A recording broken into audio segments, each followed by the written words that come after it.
What's going on, everybody? Josh here, and in this episode of Life as a Full-Time Detailer, we're going to be discussing the straight line method as pioneered by the Jordan Belford and how we've interpreted it and implemented it into our business as well as a detailing business, and kind of some of the things you're going to encounter and how the loops, if you will, are going to fight you. So we're going to crack into this, and the reason why I did this was most of my life, I don't possess a lot of sales experience growing up.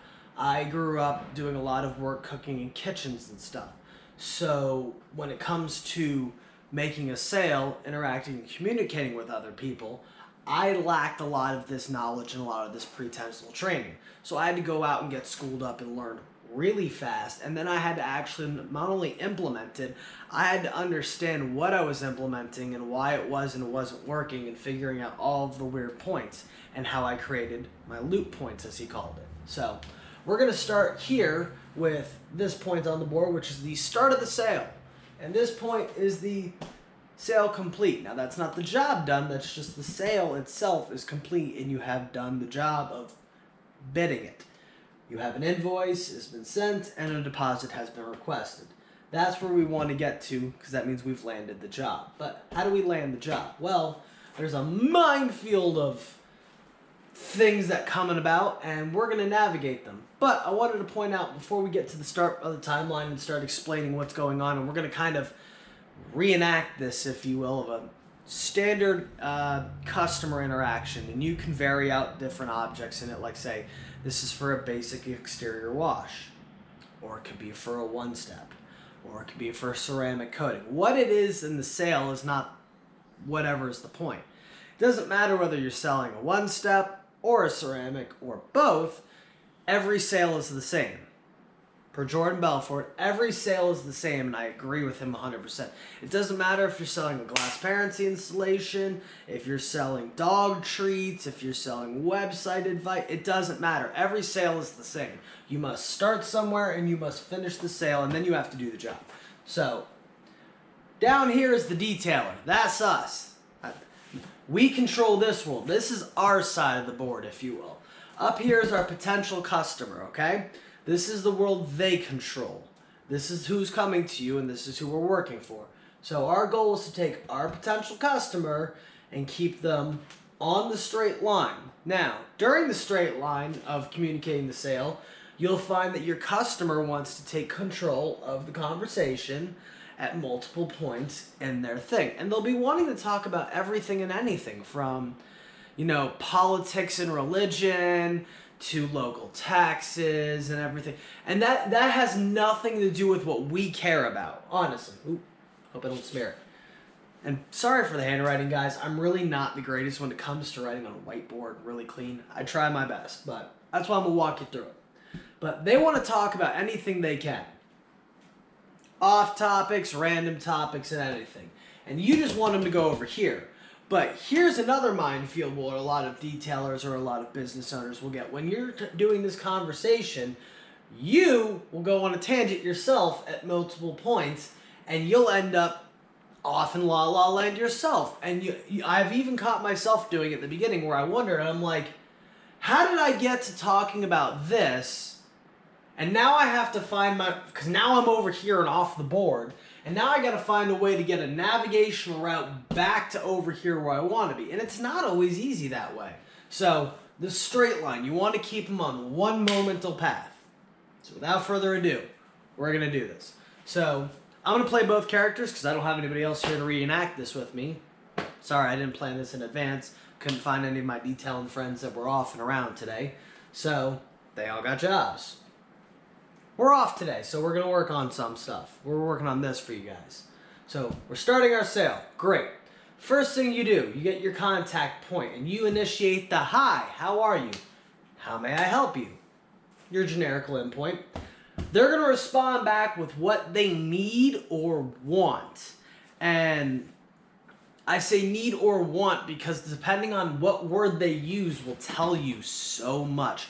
We're not just going to get into the conversation. We're going to get into our customers' minds using the words they use and why they're using it. If they need a detail or something, they feel powerless. They are helpless to something. They need help. They are weak. When you're sick, what do you need? You need a doctor. You don't go to a doctor. You need a doctor. If you've been shot, you need a hospital. When it's tax time, the IRS sends you a letter because you didn't file them for 3 years. You need a CPA or somebody to help you. You need these things. You're not in a very good spot, and it's a power of weakness. It's a moment of weakness, and it's going to clue you into their mindset. If they want something, they're empowered. They have control. Nothing commands them. I want something, and if I like where this goes, then maybe I'll decide something. I'm in control here, not you. And that's the word you actually want. You're hoping and actually wanting that person to say, I want. Need is a big red flag. Need is a dangerous word. Now, customers and vocal tones, they don't always understand what they're saying half the time. But that's where your context comes into play. That's what they're saying with their body language and their words that they don't realize it. You're looking for this word. So they want a detail. Boom. Gotcha. So we're moving down the straight line path. Let's say they want to do a full detail, outside, inside. All right. So we're looking for a full detail. We'll even write that down. So that's what we're operating under. We're trying to sell a full detail today to this customer. So now we've figured out what they want.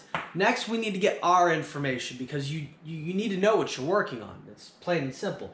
So we need to get the year, the make, the model, pictures, some background information, what's bothering them about their vehicle. That's part of the background information. Do you have swirls and scratches? Okay, well, that's not going to come out in this detail. You want to know what they're looking for and what bothers them because what they're trying to buy may not be the right fit for them. That's where you as the expert comes into play and why you are the one taking control of the conversation.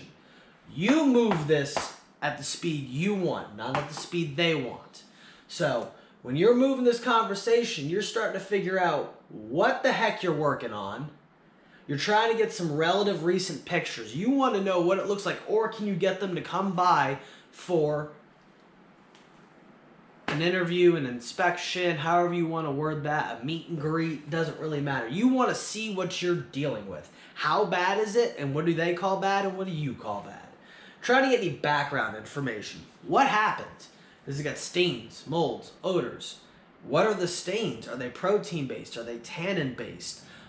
Is there mold in the vehicle? How long? How recent? How bad? You know, you're going to have to treat all of this stuff, and it's going to come down to how much time and part of what the cost is in whatever package you're trying to sell this person or whatever service. If you try to sell them something that doesn't fit their needs, you failed to fulfill their needs as a detailer. As a business, you made money, but you didn't satisfy that customer, and that's not going to be a good point. So we're trying to satisfy that need for exactly what they're looking for, especially when they don't understand what they have problems with or what all is involved. That's where we still stay in control. So now we got our background information. Good. So now we're coming up and we're moving the conversation to the next point, and I'd say we're about 30% towards completing our goal. Only 30%. Hang on, Josh. I know what I want, or what they want. I know what I'm working on.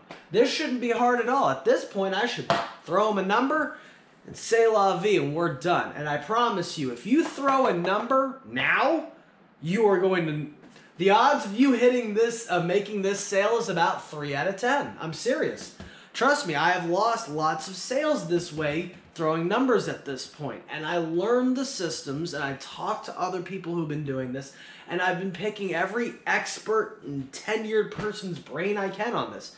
This is about where you're at in the conversation. Trust me, folks. And this is why.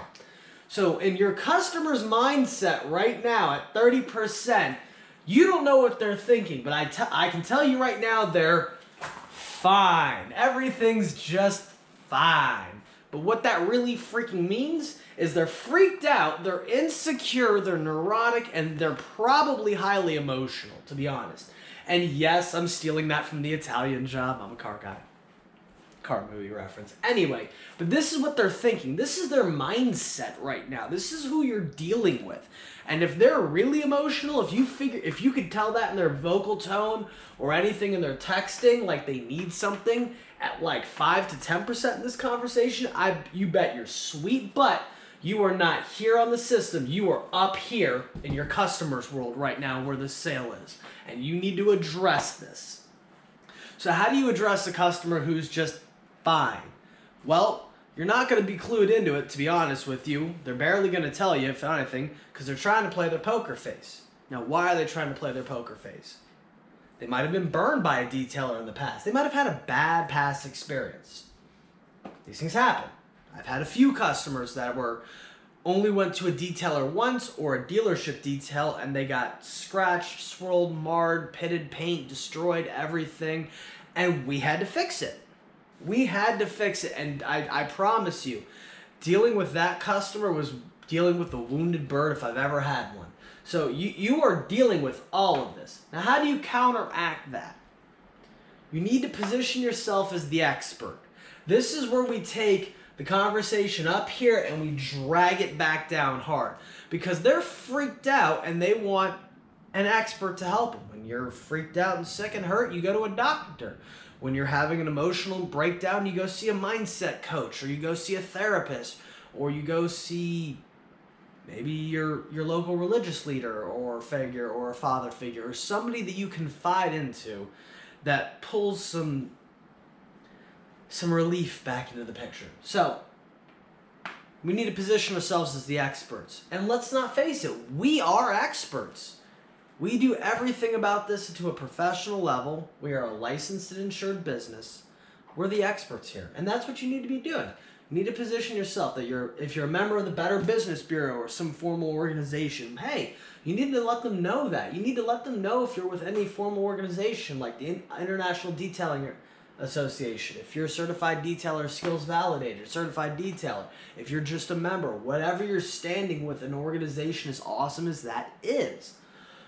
How many years of experience? Now, I realize as the name of this is Life as a Full-Time Detailer, it's really hard to want to list this as X years of experience, which is okay to tell people you are starting out. Guys, that's okay. We're going to prove that this is an okay thing to be. However, you're going to need to have something going on here that makes you seem like an expert. And I'm going to get into that towards what the end is a reassuring point. I'm going to loop back to this. But what it is that you're smart, you're enthusiastic, and you're motivated. Seriously.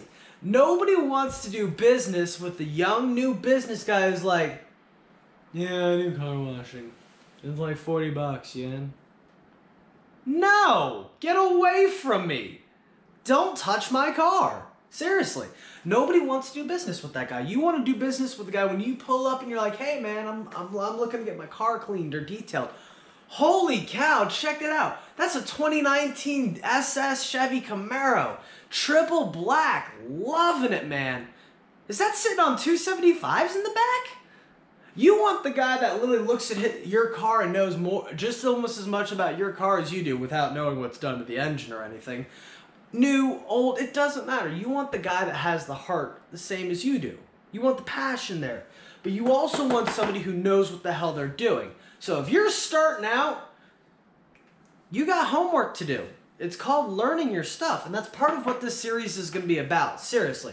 If you're not reading books, if you're not listening to mentors, getting mentors, subscribing to things such as Detail Mentor, which is run by Mark Barger, which is a fantastic membership / mentor everything. There's over 170 videos up on there that teaches you how to do everything from write a marketing plan to a business plan to how to detail a car, how to put on ceramic coatings, how to machine polish, how to talk to customers, how to do all this. If you're still starting out, Detail Mentor. We'll put a link into it sometime. I'll find you a video. We'll get you linked into it. If you're needing that, hit me up in a message in the comment below of this, and we will get you in with that. Definitely a good person. Mark Barger, Detail Mentor. But anywho, back to the straight line plan. Yes, we're going to Now that we've written that down and it's on video and forever, we're going to go back to our straight line plan. So, we're starting out. Years of experience. That's okay. And whatever formal training you have. If you've been to Mike Phillips's training class down in Auto Geek, if you've been to any of the classes by Justin Lobato, PNS and with Rennie Doyle. Guys, there's a lot of big name industry leading detailers that have formal training classes that actually have weight in the community, and they carry just like hell. I feel like some of these things are almost legit trade school certifications, or could almost be associate's degrees from some of these guys. So if you have formal training, this is the time when you want to start listing all of this to your potential customer, and not listing it. You want to find a way to word it in a phone script. And I say a phone script because you can type it and everything, but when you're communicating this, you want to be like, listen, I'm with the IDA. I'm a Better Business Bureau member. I have 17 years of experience. I have formal training from 22 agencies. Whoa. That sounds really aggressive again. Remember, your customer is just fine. So you don't want to be too aggressive in this one. You want to be enthusiastic and motivated, but you don't want to be too assertive. So you want to find a way to say, listen, Joe, I understand. And there's a lot of things going on with this vehicle. And trust me, you've come to the right place. Not only are we members with the Better Business Bureau, but we're members with the International Detailing Association. I myself am even certified and validated with them. You've come to the true right place. With over 7 years of experience, I can help you. I promise this. From what I've seen in the pictures and what we've discussed, I absolutely know I can take care of you. So not only right there have you promised them something, which is a dangerous thing, and I know some of you are thinking, oof, you promised. And all I did is that I promised I would take care of them and that they would be in a good situation, in a good place. And that's true. You are. I'm an expert. I promise you're going to be in a good spot. And if something, an accident, burning through paint or whatever happens, as the expert, I'm going to go professionally get it taken care of and painted and fixed, and we're going to still continue the job, and it's going to be done and done right. So there's nothing wrong with that. All we've done is actually taken the fine out of the equation and made our customer feel reassured. So now we're moving forward, and I'd say now that your customer's reassured and wants to keep talking to you in the conversation, you're at the 50%. You figured out what they want, they know a little bit about you, you know a little bit about them, where their mindset's at on things, and the fact that they want to continue the conversation means they like you and they like who they're dealing with. So you're still in control. So we're going to keep moving forward. Now, I've had people tell me, I just want a price. When they start getting really hard and aggressive, you're still over here in the field. You're not on the line. And if you try to move this forward anymore, you're going off in the la-la land. I promise you. You can only go this directional. Through your influence or their influence is up or down. You're going to let them carry it off into conversation. You're going to give them control. So I really want to avoid giving out the price at this point because we're not done. So next, what we need to do is we need to tell them how we can help, because if they start barking for price, they're on edge and you haven't reassured them. And of course not. You haven't done anything but gloat, if you will. We're not gloating, but that's how it seems to them right now. The way you worded it didn't come off in a way that was reassuring. It came off as gloating. So now we're moving forward. If you reassure them, we're down here. So next what we're going to do is we're going to tell them how we can help, right? The processes. What we're going to be doing. Look, to do this vehicle, first we need to do washing. Then we need to do a clay bar. Then we need to make sure there's no residue of any kind. And then we need to polish.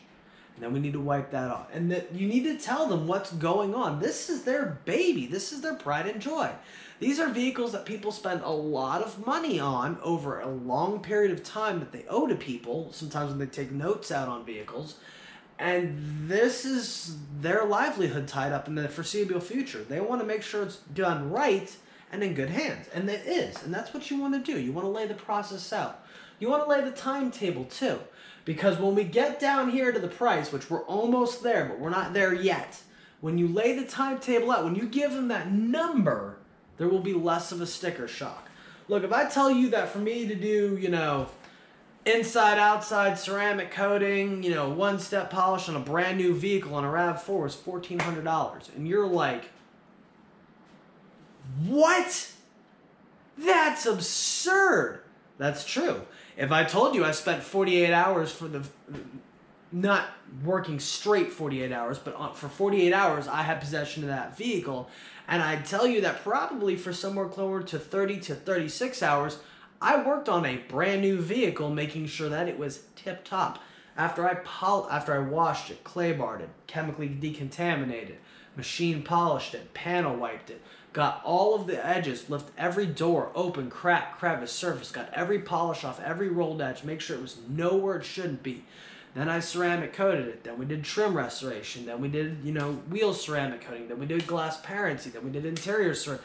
When I start laying out all the work that I did that vehicle for $1,400, you're feeling like you got a deal, because I promise you there's a ton of heart in that.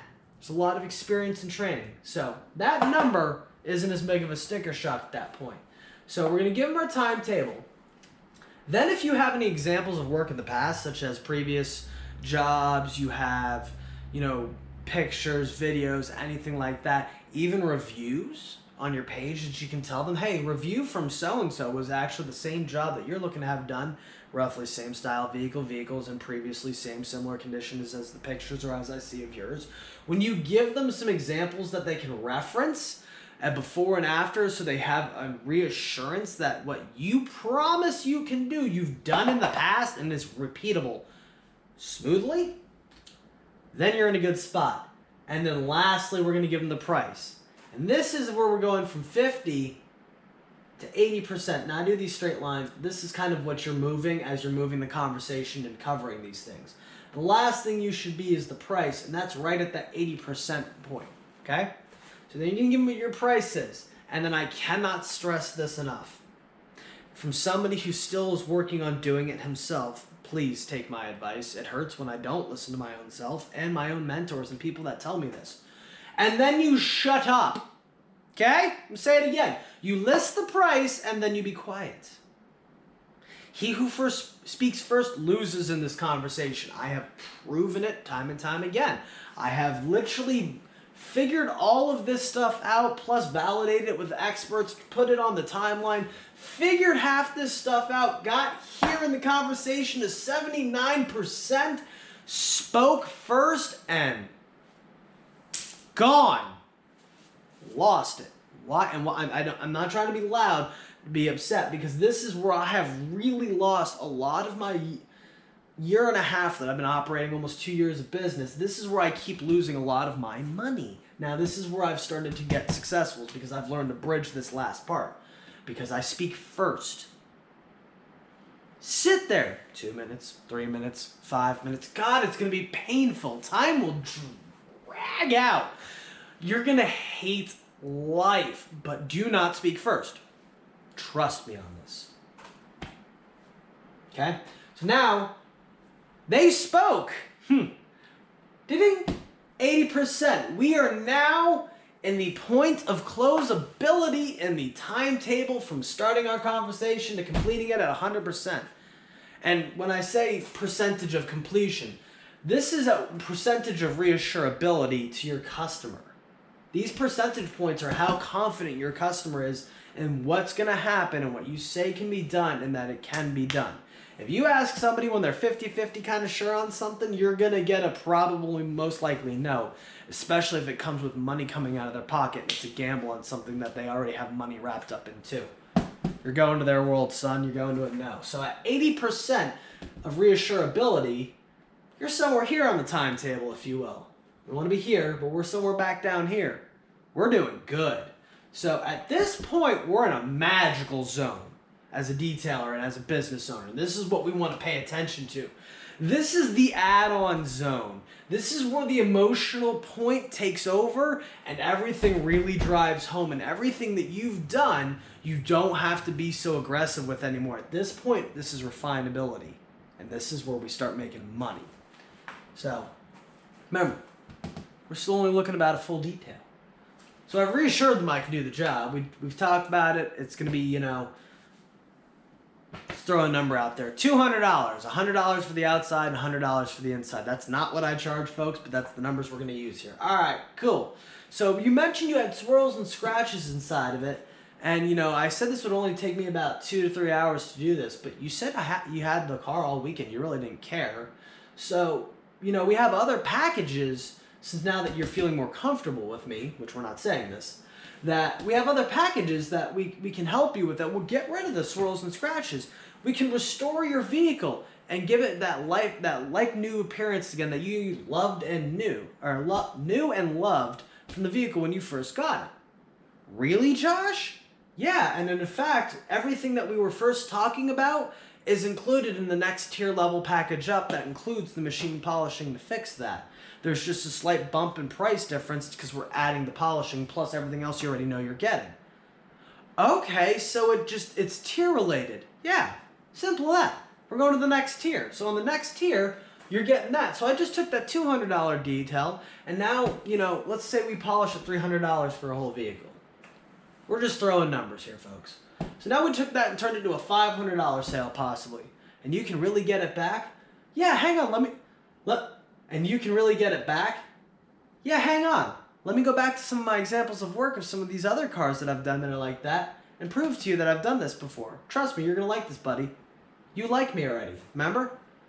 You're right. I do like that. And for the dollar figure difference, it's not horribly a lot much more. See, now your customer's in a positive mental mindset. They're feeling very reassured. They feel safe with you. You're their doctor. You're their detailer. Now we're in a good zone. Now we can really get to what they really wanted, and we're not pinching the pennies and freaking out and being neurotic. Now we're trying to solve all the issues we really want to get to really satisfy that customer. Because you sold him a full detail when he really wanted the swirls gone. He's going to be happy at what he bought, but it's not really going to make him happy. And that's what we're trying to avoid. We really want to make our customers happy. We want raving fans. We want addicts of our business, right? And that's where we're going to be at with this. So now we're starting to move them into that. And I was like, man, by the way, you hate waxing this thing, don't you? Dude, all the time. I'm out in the sun. It's hot. I'm in the garage. It's hot. It takes all day. Would you like a ceramic coating? It's like a wax, but 3 times stronger. It lasts X amount of years. And it comes back with warranties. You no longer have to wax or polish the vehicle, and it seal all of this work that I just did in and preserve that for X amount of years. Hold on. So I can get that car cleaned, and then for a couple $100 more, not much, we can restore that to 80, 85% or more. But yeah, I can go to 90, 95% sometimes, depending on the vehicle, restoration rate, and I can bring this car back to almost like it was brand new, or sometimes better than new, for X dollar more than the one step. Holy cow, Josh! And then we can seal that in. Yes, we can seal that in with a ceramic coating for up to 10 years. No, it would stay like that. Okay, and how much is all of that? Okay, so then we give them that. Now, this is the point when you're going to get 2 points that they're going to want to interject. If your conversation's not going as well as we're projecting this, like we're just stacking the sale on top of it, and they're like, yeah, you're going to get a masking phrase. And that's why I wanted to pull back for a second to talk about this. This masking phrase. And there are going to be 2 of them that they mainly come down to be honest. Something about it's a bad time. It's 4th of July, it's a holiday, it's my birthday, car's in the shop, car just came out of the shop, somebody's in a hospital. Sometimes this is a very true statement, and your customer, who is very reassured with you, is trying to tell you the truth. It is financially a bad time, and we just can't afford to do all of what we want, but we can do some of that, or we just really can afford the basic detail. But we really like what you can do, and in the future there's potential business. Okay.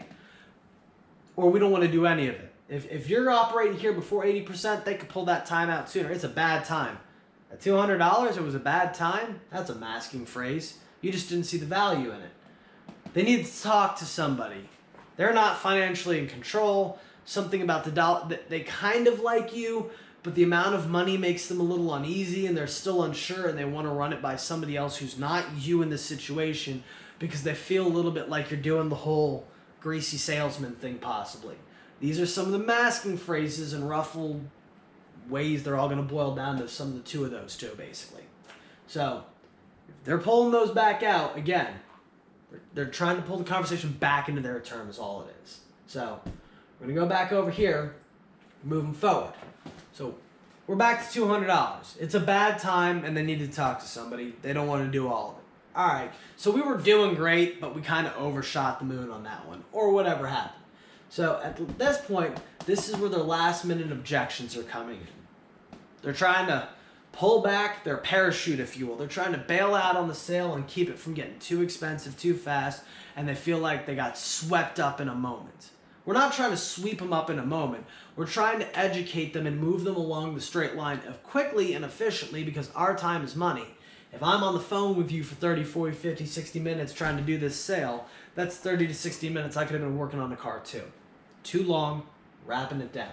So they're trying to pull back. At this point, what you need to do is you need to re-solidify the professionalism. You need to use emphasis. You are smart, enthusiastic, and motivated. And this is where sometimes you just have to use the right words and the right emphasis. Now, if you're on the phone or in face, this is where you can pull out something along the lines of, listen, I understand money is an issue, and I understand some tough times have come up. But I promise you, when you reached out to me, you were really nervous about trying to get your car detailed, and that's all you really wanted. And we told you we could get it done, and we've proven it. Now, Bob,